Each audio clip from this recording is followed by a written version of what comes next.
കളിലെ ഏറ്റവും കുഞ്ഞനാണ് കേട്ടോ കോവൽ. അതായത് ലിറ്റിൽ ഗോഡ് എന്ന് പറയും. അപ്പോൾ ഇതിൽ ഇപ്പോൾ ഈ സമയത്ത് ധാരാളമായിട്ട് പൂക്കളുണ്ടാവും. ആ പൂക്കളെല്ലാം തന്നെ കായായിട്ട് മാറണമെങ്കിൽ നല്ല ന്യൂട്രിയൻസിൻ്റെ ആവശ്യമുണ്ട് കോവലിന്.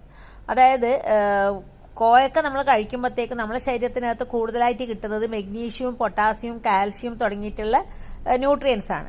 അപ്പോൾ നമ്മളെ മണ്ണിൽ ഇതൊന്നും ഇല്ലെങ്കിൽ എല്ലാ പൂക്കളും കായായി മാറുന്നതിന് പകരം പൊഴിഞ്ഞു പോകും. അതുപോലെ തന്നെ ധാരാളം ശാഖകൾ ഉണ്ടെങ്കിലാണ് ഉൽപ്പാദനം കൂടുക. അപ്പോൾ ആ വെജിറ്റേറ്റീവ് ഗ്രോത്ത് സപ്പോർട്ട് ചെയ്യാൻ വേണ്ടി നമുക്ക് ജൈവവളങ്ങൾ, പൊടിഞ്ഞ ജൈവവളങ്ങൾ നന്നായിട്ട് ചേർത്ത് കൊടുക്കുക. അതേപോലെ തന്നെ തണ്ടുകൾ പ്രൂൺ ചെയ്യുക. അറ്റം കട്ട് ചെയ്ത് കഴിയുമ്പോഴത്തേക്കും കൂടുതലായിട്ട് ബ്രാഞ്ചസ് ഉണ്ടാവും. 10 ദിവസത്തിലൊരിക്കൽ ഒന്നുകിൽ പൊടിഞ്ഞ ജൈവവളം അല്ലെങ്കിൽ 10 ഗ്രാം ഫാക്ടം ഫോസും 10 ഗ്രാം പൊട്ടാഷ്യം ചേർത്ത് കൊടുക്കണം. മാസത്തിലൊരിക്കൽ 5 ഗ്രാം മെഗ്നീഷ്യം സൾഫേറ്റും ചേർക്കണം. സോലുബോർ 2 ഗ്രാം 1 ലിറ്റർ വെള്ളത്തിൽ കലക്കി സ്പ്രേ ചെയ്യുന്നതും നല്ലതാണ്.